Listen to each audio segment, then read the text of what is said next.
이렇게 편할 수가 없습니다. 이제 그 기능을 아이폰 기본 앱인 이 사진 앱에서 가능하게 됐으니까 갑자기 부장님이 부른다. 빨리 메모해야 돼. 그럴 때 막 페이스 아이디 마스크 내리고 메모 앱 찾아서 들어가고 이러면 이미 늦었거든요.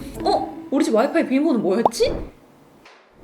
안녕하세요. 이쪽이 민성입니다. 한국 시간으로 9월 13일 드디어 iOS 16 공식 버전이 업데이트 됐는데요. 사실 저는 지난 영상에서도 보여드렸다시피 WWDC에서 iOS 16이 공개가 되고 나서 바로 베타 버전을 다운받아서 여러분들한테 뭐가 달라졌는지 영상을 찍기도 했는데, 그래서 iOS 16을 벌써 3-4개월 정도 사용해본 사람으로서 iOS 16에서 업데이트된 기능 중에 제가 정말 잘 썼던, 그리고 이거는 진짜 애플이 너무 잘 만들었다 하는 그런 꿀 기능들 위주로 소개해드릴게요. 우선 첫 번째는 라이브 텍스트인데요. 사실 그 전까지는 이 라이브 텍스트라는 게 있어도 지원이 안 되는 언어가 있기도 했고, 뭐랄까 생각보다 딱히 라이브 텍스트를 잘 쓰진 않았어요. 그냥 바로 팝하고를 쓰거나 네이버에서 환율을 검색하거나 했는데요. iOS 16부터는 이 라이브 텍스트의 활용도가 조금 더 올라갔습니다. 기존에는 영상에서 이 라이브 텍스트를 인식을 하고 싶으면 영상을 잠깐 멈추고 그걸 캡처해서 사진으로 만든 다음에 라이브 텍스트를 인식하게끔 했어야 됐는데, 이제 영상에서도 라이브 텍스트 인식이 돼요. 물론 영상 재생 중은 안 되고 영상을 일시 정지한 상태에서 멈춰서 인식 가능합니다. 그리고 제가 진짜 놀랐던 거는 이 텍스트 인식률이 정말 정확해요. 물론 100%는 아니겠지만 사용하면서 한 번도 이거 인식이 잘못됐네 라고 느낀 적은 거의 없거든요. 예를 들어서 해외여행 갔을 때 메뉴판이 다 영어로 돼 있는 경우 있잖아요. 그럴 때는 카메라를 켜면 이렇게 노란색 박스로 인식이 돼요. 그럼 이 오른쪽 하단에 문서 표시 모양 있죠? 이걸 누르면 이렇게 인식이 되는데, 여기서 바로 이 텍스트를 복사해서 붙여넣기 할 수도 있고요. 바로 번역을 할 수도 있어요. 그러면 이렇게 영어로 적힌 이 메뉴판이 한국어로 번역이 되는데요. 자세히 보시면 여기 달걀 프라이를 곁들인 한국 BBC라고 되어 있죠. 사실 이게 화질이 안 좋아서 그런지 모르겠지만 BBQ거든요. 이런 자잘한 오류가 있긴 하지만 이 정도면 그래도 정말 쓸만합니다. 그리고 또 이렇게 가격이 달러로 표시되어 있는 경우 있잖아요. 이럴 때는 11.5달러가 우리나라 돈으로 대충 얼마지? 그럴 때도 이렇게 노란색 박스로 인식을 시킨 다음에 하단에 문서 표시를 누르면 인식이 돼요.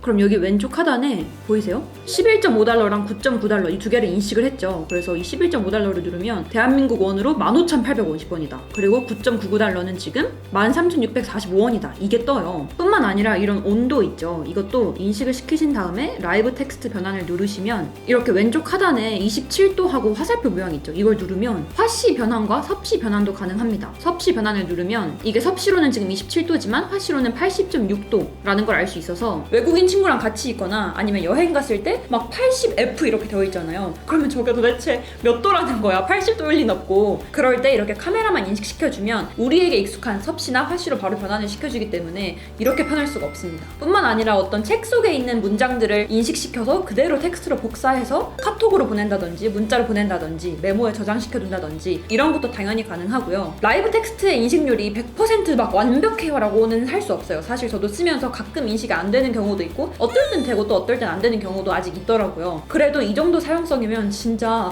너무 편하겠다 싶어서 전 정말 잘 쓰고 있는 기능입니다. 여행 갔을 때 메뉴판 보고 달러를 원으로 이렇게 환율 바꿔서 계산한다든지 섭씨를 쓰는 나라에서 화씨로 온도 변환을 한다든지 이럴 때 좀 많이 편리한 기능 같아요. 그 다음은 사진 기능인데요. 이런 기능 있었으면 진짜 좋았겠다 했던 것들이 추가가 됐어요. 친구들한테 한꺼번에 카톡으로 사진을 다운받는다든지 아니면 음식 사진 같은 거 찍을 때 거의 비슷한 사진 여러 개가 갤러리에 저장돼 있으면 나중에 불필요하기도 하고 괜히 용량만 많이 차지하는데, 이제 알아서 아이폰이 인식을 해줍니다. 이 아이폰의 공식 설명을 보니까 중복된 항목은 메타데이터가 서로 다를 수도 있는 동일한 복사본, 같은 사진으로 보이지만 미세한 차이가 있거나 해상도나 파일 형식이 다를 수도 있는 사진으로 구분됩니다 라고 정의되어 있고요. 여기 보면 제가 7월 15일에 똑같은 사진을 2번이나 저장했는데요. 당시에 취업 준비 때문에 너무 힘들었어서 이 박명수 짤을 2번이나 저장했나봐요. 많이 힘들었나봐. 그리고 여행 갔을 때 똑같은 사진 2장, 아니면 카페에 갔을 때 똑같은 사진 2장, 그리고 음식 사진 같은 거, 박명수 짤이 또 있네요. 이런 중복된 항목을 아이폰이 알아서 알려주니까 필요 없는 사진들이야 그럼 바로 삭제할 수도 있고, 그리고 오른쪽에 이 병합 있죠. 병합을 누르시면 어차피 똑같은 사진, 거의 비슷한 사진인 것 같으니까 하나만 저장한다 이거죠. 다른 하나는 최근 삭제된 항목으로 이동시켜주고요. 그동안은 이런 중복된 항목을 걸러주는 앱이 따로 있어서 쓸데없는 쓸데없는 사진 갤러리 정리를 하려면 따로 앱을 다운받아서 그 앱에서 이렇게 중복된 항목을 지웠어야 됐는데요. 이제 그 기능을 아이폰 기본 앱인 이 사진 앱에서 가능하게 됐으니까 저같이 사진 많이 찍거나 쓸데없는 사진 다 저장하는 사람들 있죠. 그런 사람들에게는 유용한 기능인 것 같습니다. 그리고 무엇보다 이렇게 사진 맨 하단으로 내리면 가려진 항목 그리고 최근 삭제된 항목이 떠요. 그리고 보시면 이 자물쇠 있죠. 제가 지금 이거 잠궈놨거든요. 가려진 항목은 내 사진첩에 저장은 하고 싶은데 혹시 내 핸드폰을 친구들이나 가족들이 봤을 때는 보여주고 싶지 않은 사진들 있죠. 예를 들면 뭐 내가 요즘 열심히 운동을 해서 운동복 입고 이제 화장실 거울 앞에서 눈바디 같은 걸 몸의 변화를 촬영한 사진들이나 아니면 눈물 셀카 같은 거 이런 거를 내가 간직은 하고 싶은데 괜히 카페 같은 데 가서 친구들이랑 내 앨범 구경하다가 그런 사진 막 튀어나오면 안 되잖아요. 그런 사진들을 가림 처리할 수 있어요. 예를 들어서 제가 이 셀카를 가리고 싶다. 나는 간직하고 싶은데 다른 사람들이 혹시라도 안 봤으면 좋겠다 하면 오른쪽 상단에 점 3개를 눌러서 가리기를 눌러주시면 되는데요. 이 사진은 가려지지만 가려진 항목 앨범에서 볼 수 있다고 뜨죠. 근데 이제 내 눈바디나 눈물 셀카 같은 사진들을 가려진 항목에 넣었어. 근데 여기 누가 봐도 가려진 항목이라는 폴더가 보이잖아요. 그러면 정말 그럴 일은 없겠지만 만에 하나 친구들이 야 가려진 항목에 뭐 있어? 한번 보자 뭐 이럴 수도 있고 내가 이 사진을 안 보고 싶어서 가림 처리해놨는데 가려진 항목이라는 폴더가 있다는 게 어떻게 보면 좀 모순이죠. 그래서 이 폴더 자체를 안 보이게 할 수도 있습니다. 설정에 들어가셔서 사진 그리고 가려진 항목 앨범 보기를 꺼두시면 되는데요. 이렇게 하면 이제 사진 앱을 맨 하단으로 내려도 아까 있었던 그 가려진 항목이라는 폴더가 아예 안 보이죠. 진짜 가려졌어요. 다만 이렇게 했을 때는 내가 가리기 처리해놓은 사진들을 보고 싶으면 다시 설정에 들어가서 가려진 항목 앨범 보기를 켜서 이 폴더를 잠금 해제하고 들어가야 된다는 번거로움은 있을 수 있겠죠. 그리고 가려진 항목이랑 이 최근 삭제된 항목을 잠금 처리할 수도 있는데요. 마찬가지로 설정에서 사진에서 페이스 아이디 사용 이거를 켜주시면 됩니다. 그러면 이제 가려진 항목이나 최근 삭제된 항목을 보고 싶으면 내 얼굴 인식으로 잠금 해제를 해야 되는 거예요. 6자리나 4자리 비밀번호 숫자 이런 걸로 잠금 인식을 해제할 수 있는 게 아니라 정말 본인 내가 얼굴 인식을 해제해야지만 볼 수 있는 기능이잖아요. 예를 들어서 내 친구가 내 휴대폰 비밀번호를 알아. 근데 딱 이 가려진 항목, 최근 삭제된 항목도 비밀번호로 입력하고 들어가면 불상사가 일어날 수 있잖아요. 그럴 때 정말 내 얼굴 인식으로만 잠금 해제가 가능하기 때문에 한층 더 보안을 강화하지 않았나 싶습니다. 그 다음은 눕기 기능인데요. 이 기능은 iOS 16이 공개되고 나서 잠금 화면을 내 마음대로 설정하는 기능이랑 더불어서 가장 많이 또 화제가 됐던 기능이에요. 말 그대로 사진 앱에서 내가 원하는 사진의 눕기를 아이폰이 자동으로 따줘서 그 눕기 딴 사진만 바로 공유할 수 있는 기능인데요. 이게 생각보다 진짜 인식률이 좋았던 게 피사체가 뚜렷하게 구분된 누가 봐도 눕기 따기 쉬운 그런 사진뿐만 아니라 지금 이 사진같이 저희 집 강아지가 이렇게 측면으로 누워있고 사진도 뭔가 좀 어둡게 나오고 어디서부터가 강아지고 어디서부터가 이불이고 제 손인지 이거 아이폰이 제대로 인식할 수 있을까 싶었거든요. 근데 이제 이 강아지 사진 부분을 꾹 누르면 이렇게 무슨 표시가 나타나면서 눕기를 따줘요. 그럼 이 상태에서 이렇게 바로 보낼 수도 있고요. 아니면 바로 카카오톡으로 전송할 수도 있습니다. 보시면 진짜 인식 거의 생각보다 잘하지 않았어요? 그래서 이 기능은 귀여운 강아지 사진이나 친구 사진, 인물 사진 이런 거를 눕기만 따서 이모티콘처럼 쓰고 싶을 때 아니면 급하게 이 눕기만 필요할 때가 있잖아요. 그럴 때 유용한 기능입니다. 그 다음은 배터리 잔량 표시 기능인데요. 사실 그동안은 놀랍게도 아이폰에서 배터리 잔량을 확인하려면 매번 상단바를 내려서 정확히 몇 % 남았는지 숫자를 확인했어야 됐는데요. 드디어 이제 그러지 않아도 바로 배터리 잔량을 숫자로 확인할 수 있게 됐어요. 사실 이게 디자인적으로는 좀 안 이쁘다고 생각하거든요. 디자인보다는 편한 게 더 중요하기 때문에 이렇게 배터리가 61% 남았다고 바로 표시해주니까 편하더라고요. 그리고 저전력 모드를 하게 됐을 때는 이렇게 노란색으로 숫자가 바뀌고요. 근데 이건 저만 그런 건지 모르겠는데 숫자로 보는 것보다 어쩌면 그냥 그림으로 보는 게 더 가시적일 수도 있겠다라는 생각을 했어요. 지금 보시면 제 배터리가 61% 남아있는데 반보다 조금 더 남은 거잖아요. 근데 이렇게 숫자로 표시되면 그림은 다 꽉 차 있고 숫자로만 60을 이렇게 표시되는 거기 때문에 이렇게 얼핏 봤을 때는 뭔가 배터리가 다 차 있는 것 같아가지고 충전 안 해도 되나? 이렇게 생각하게 되더라고요. 그 다음은 퀵 노트 기능인데요. 말 그대로 정말 급할 때 매번 메모 앱을 키거나 카카오톡에서 나와의 대화에서 이렇게 메모를 치지 않아도 그런 급한 순간에 빠르게 메모를 작성할 수 있는 기능이에요. 지금까지는 아이패드나 맥북에서 오른쪽 하단을 이렇게 스와이프하면 퀵 노트를 작성할 수 있었거든요. 근데 이제 그 퀵 노트를 아이폰에서도 작성할 수 있게 됐어요. 방법은 정말 쉽습니다. 설정에서 제어 센터에서 빠른 메모 이거를 추가를 해주세요. 그러면 이제 상단바를 이렇게 내렸을 때 이렇게 네모 모양으로 빠른 메모 퀵 노트 아이콘이 추가가 됐는데요. 이걸 누르면 바로 빠른 메모를 작성할 수 있는 기능이에요. 이렇게 이 기능은 잠금 해제를 하지 않은 상태에서 아이폰 락이 걸려있는 상태에서도 상단바를 내려서 바로 접근 가능하기 때문에 갑자기 부장님이 부른다, 빨리 메모해야 돼, 그럴 때 막 페이스 아이디 마스크 내리고 메모 앱 찾아서 들어가고 이러면 이미 늦었거든요. 빠른 승진을 위해서는 메모도 빨리빨리 적어야 된단 말이죠. 별거 아닌 것 같지만 은근 시간을 단축시켜줘요. 아니면 통화하다가 갑자기 뭐 중요한 번호를 불러줬다, 아니면 뭐 계좌번호 이런 거 불러줬다 했을 때 매번 메모 앱에 들어가지 않아도 바로 이렇게 상단바 내리면 되니까 진짜 편하겠죠. 그 다음은 와이파이 암호 확인인데요. 친구가 우리 집에 놀러 왔을 때 야, 너네 집 와이파이 뭐야?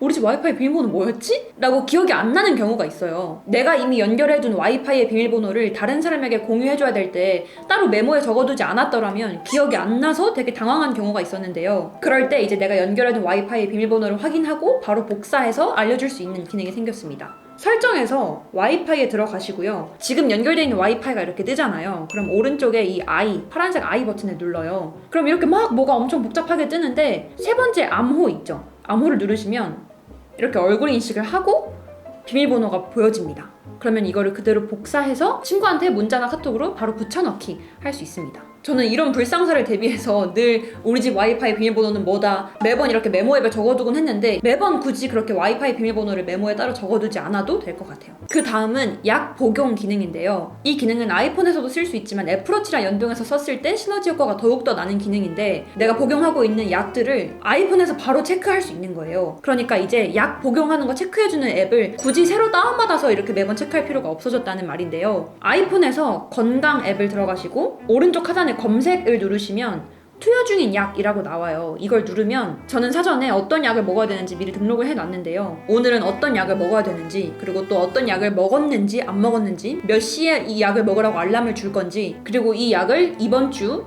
이번 달, 6개월, 그리고 올해 얼마나 자주 먹었는지 이렇게 달력으로도 볼 수 있고요. 모든 데이터 보기를 누르시면 이 약을 복용한 기록된 나의 모든 데이터를 다 볼 수 있습니다. 사실 지금 보시면 아시겠지만 저는 그렇게 데이터가 많이 없어요. 뭐 약을 등록을 많이 해두긴 했는데 매일 아침 오전 8시에 비타민 챙겨 먹어야지 하고 알람을 이렇게 딱 설정을 해두니까 애플워치에서도 알람이 오고 이래가지고 되게 편하긴 했지만 또 한편으로는 좀 귀찮더라고요. 막 계속 약 알람이 오니까. 그래서 저는 이 약 기능을 꺼두긴 했는데, 사실 약을 꼭 먹어야 되시는 분들도 있잖아요. 투병하고 계신 분들, 정말 약을 정해진 시간에 하루도 빠짐없이 꼭 먹어야 한다 하시는 분들은 이 약 기능이랑 알림을 잘 활용하시면 정말 건강을 잘 챙기실 수 있을 것 같습니다. 그 다음은 햅틱 키보드인데요. 햅틱 반응은 내가 휴대폰에서 이렇게 타자를 치거나 화면을 눌렀을 때 미세한 진동이 오는 그 반응을 말해요. 사실 이 햅틱 진동이라는 거는 그동안은 안드로이드에서는 너무나 당연하게 가능했던 기능인데 이게 드디어 아이폰에서도 가능하게 됐습니다. 설정에서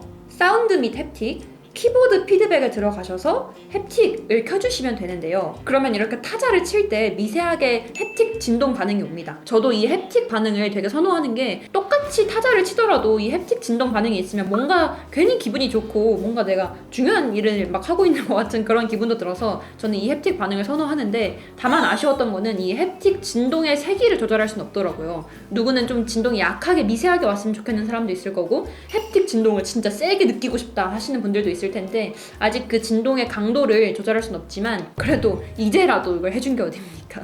그 다음은 스크린샷 기능인데요. 캡처한 사진을 갤러리엔 저장하지 않고 메모나 문자, 카톡, 이메일에 붙여넣기만 하고 사진은 지워주는 기능입니다. 아이폰에서 캡처 정말 많이 하시죠. 뭐 중요한 일이나 사진, 다양한 환경에서 아이폰 캡처를 정말 많이 하는데 그동안은 매번 이렇게 캡처를 하면 이게 다 내 사진첩에 저장이 돼서 이 캡처본들이 저장 공간을 되게 많이 차지했거든요. 근데 이제 그런 불상사를 조금은 막을 수 있게 됐어요. 평소처럼 똑같이 스크린샷 캡처를 하시고요. 이 왼쪽 하단에 스크린샷을 누르시고 왼쪽 상단에 완료를 누르시면 밑에서 두 번째에 복사하기 및 삭제라는 게 생겼어요. 이걸 누르면 이 스크린샷이 내 갤러리에 저장되진 않지만 이 스크린샷 이미지를 복사만 할 수 있는 기능인데요. 바로 메모 앱에 이렇게 붙여넣거나 카카오톡에서도 붙여넣기 하면 이 이미지가 바로 전송이 돼요.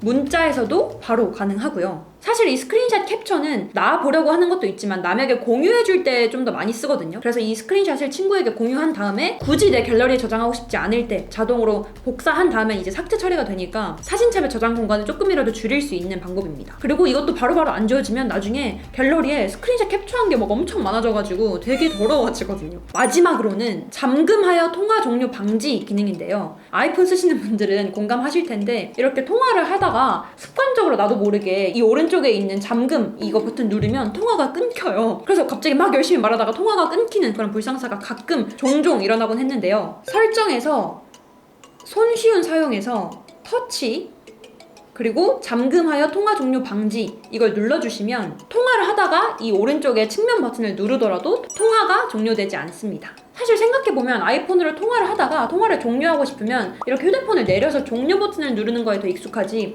이 측면 버튼을 눌러서 통화를 종료하는 분은 많이는 없을 것 같아요. 그래서 저는 이 통화 종료 방지 기능을 늘 켜두는 편입니다. 네, 오늘 이렇게 iOS 16 공개와 함께 제가 베타 버전부터 iOS 16을 몇 달째 써보면서 정말 잘 썼던 기능, 그리고 제가 처음에 베타 버전에는 말씀드리지 못했지만 베타 버전이 업데이트가 되면서 새로 생긴 기능들, 꿀 기능들을 위주로 알려드렸는데요. 이 iOS 업데이트는 저보다 여러분들이 훨씬 더 알차고 유용하게 쓰실 것 같으니까 여러분들은 어떤 기능을 어떨 때 유용하게 썼는지 또 댓글로 남겨주시면 저도 이렇게 확인을 하러 가겠습니다. 그럼 지금까지 이 쪼케이 민성이었습니다.